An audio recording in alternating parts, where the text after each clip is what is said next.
네, 정부에서 용산권역에 국제원부단지 사업 재개를 소식으로 해서 용산이 드디어 살아나고 있습니다. 그래서 오늘 강의 내용은 용산이 드디어 살아난다, 투자 지역과 전략은이라는 내용을 준비를 했습니다.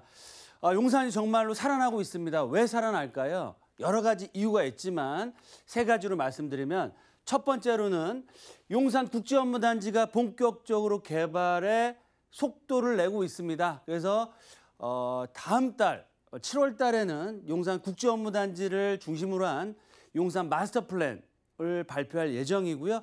국제업무단지가 발표됨으로 해서 주변 지역에 있는 재개발, 재건축, 또 도시환경 정비 사업들이 속도를 내고 있다라고 말씀을 드리겠습니다.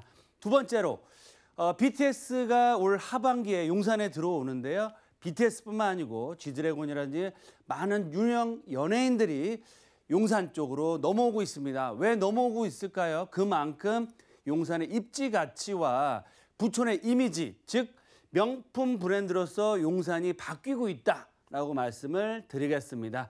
마지막으로 그럼 용산이 다시 살아나고 정말 서울을 대표하는 부촌, 상업 업무타운, 랜드마크로 개발이 되는데 어떻게 부동산 투자를 방향을 잡아야 될지 또 핵심 지역과 전략을 알아보는 시간을 갖겠습니다. 먼저 첫 번째로 보도자료 좀 살펴드리면 용산 개발이 속도를 내고 있다라고 말씀을 드렸죠. 개발 계획이 다음 달인 7월 달에 나온다라고 나오고 있습니다.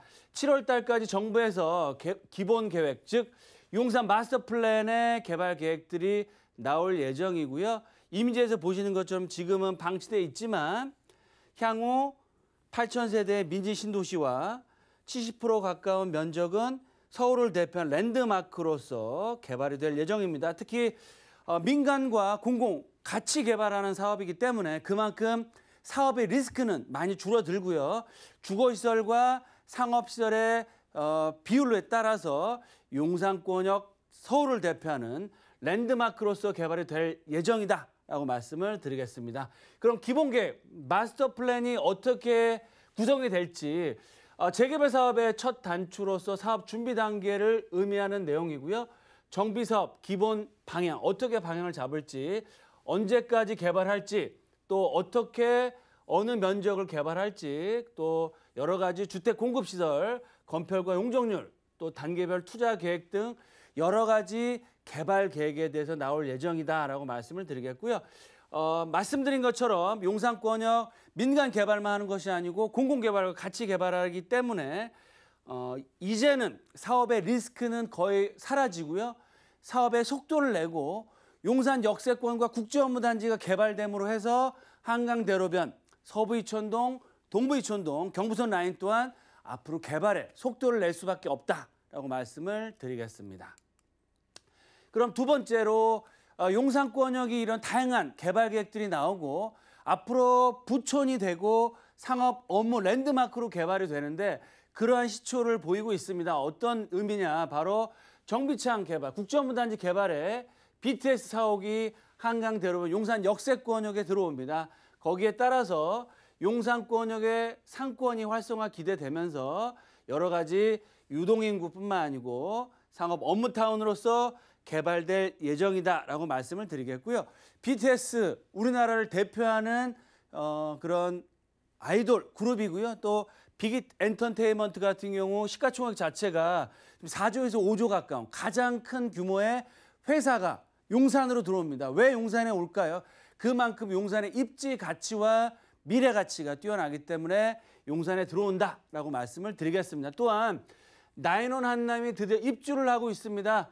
용산권 서울을 대표하는 최고급 주택단지로서 많은 연예인들이 들어오고 있는데요. 평당 보증금만 거의 4,500에서 5천만 원, 거기에다가 프리미엄까지 계산하면 정말 서울을 대표하는 한남동을 대표하는 지역으로서 개발이 되고 있는 상황이고요. 그에 따라서 G드래곤이나 많은 유명 연예인들이 실제로 입주를 하고 있습니다. 그만큼 용산권역 한남 더 힐, 나인원 한남, 거기다가 용산 한남 뉴타운, 동부이촌동, 국제업무단지, 한강대로변, 원효로와 남영동, 서울 역세권역에 이루어지는 주거상업 업무타운이 앞으로 개발이 되면서 올해부터 올 하반기부터 용산민족공원이 부분 개장을 합니다. 그러면 용산민족공원 개장과 서울을 대표하는 랜드마크 용산국제업무단지 거기 경부선 라인의 캠프킴 부지와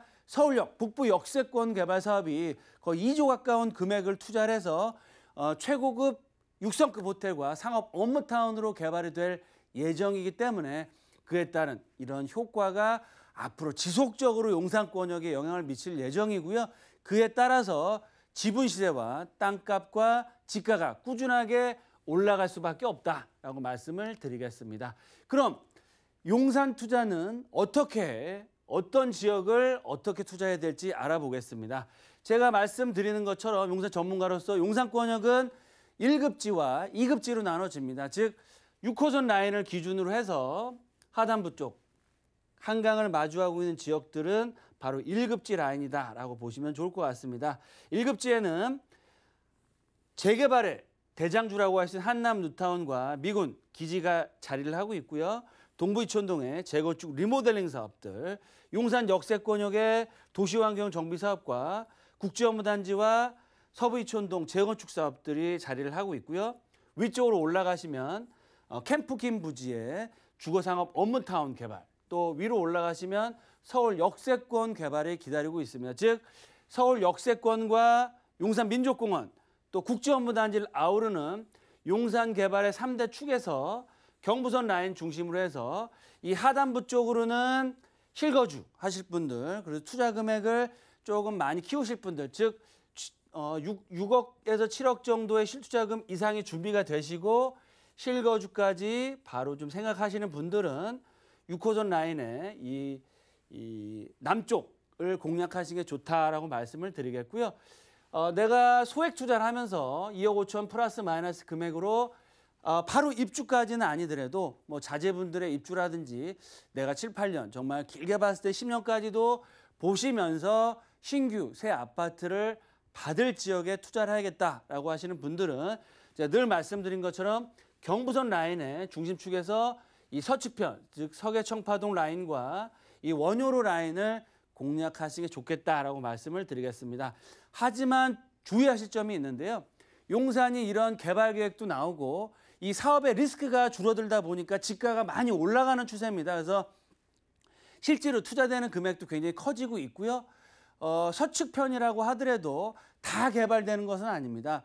과거에 국제업무단지가 개발될 때 지구 단위 계획이나 아니면 도정법에 의해서 개발 계획이 나왔던 지역이 있습니다. 그런 과거에 개발 계획이 있던 지역을 중심으로 해서 투자의 방향 1차 지역을 잡으셔야 될 것 같고요.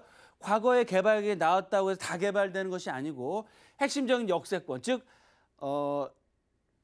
용산 역세권역이나 삼각지, 효창공원, 숙대입구역, 서울 역세권역의 바운더리 안에 들어가면서 향후에 동의율과 노도 조건이 맞아서 개발이 될 수 있는 지역에 투자하는 게 핵심적인 포인트다라고 말씀을 드리겠고요.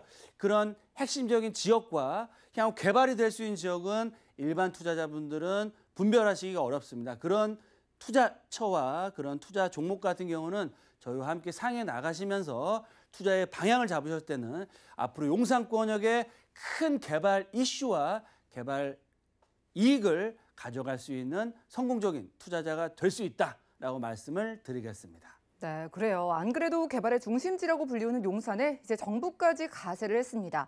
이렇게 용산의 시대가 활짝 열리고 있는 시점에 대표님 투자 포인트 어떻게 보시나요? 네, 일단 세 가지로 딱 정리해서 말씀을 드리면 첫 번째로 용산 마스터 플랜이 기본 계획이 7월 달 발표가 됩니다. 다음 달에 발표되고요. 기본 계획 마스터 플랜이라는 게 뭐냐? 앞으로 용산 역세권과 용산권역 전체적인 개발 계획이 다 잡히는 겁니다. 따라서 이제 사업의 리스크는 거의 사라졌고요. 개발이 될 수 있는 사업의 속도는 점점 더 빨라지고 있다. 따라서 제가 지난주에도 방송에서 말씀드린 것처럼 용산 국제업무단지와 주변 지역은 토지거래 허가 지역으로 묶였지만 남영 역세권과 또 서울역 역세권역에는 후암동 특별계획구역, 또 청파 1구역이라든지 서계 특별계획구역, 또 원효로 라인의 개별적인 재개발 사업들은 진행을 빨리 할 예정이고요.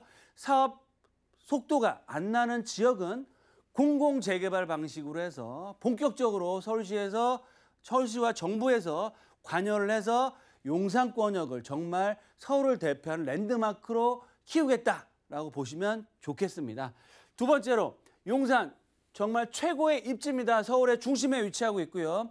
한강변을 마주하고 있으면서 용산역과 서울역 지금도 4-5개의 전철 교통망이 다니고 있지만 GTX A노선과 B노선, 신안산선, 신분당선 자체가 이제 들어오길 예정이기 때문에 정말 입지적인 가치, 또 용산 국제업무단지와 용산 민족공원, 또 서울역 북부 역세권 개발이라는 미래 개발 가치가 갖추고 있으면서 앞으로는 사업 리스크는 줄어들고 없어지고 사업의 가치와 투자 수익률은 올라갈 수밖에 없는 그런 상황이다라고 말씀을 드리겠습니다. 따라서 제가 말씀드린 것처럼 본인의 투자 금액과 투자 성향, 즉 내가 큰 금액과 실거주까지 생각하는지, 내가 좀 소액으로 좀 중장기적인 관점으로 신축 아파트를 받아야 될지 그런 투자 금액과 투자 성향들을 저희와 함께 상의해 나가시면서 핵심적인 지역과 종목을 선택하셔서 투자했을 때는 용산권역의 큰 개발 이슈와 서울을 대표하는 랜드마크로서 용산권역의 그런 투자 수익을 크게 얻어갈 수 있다라고 말씀을 드리겠습니다.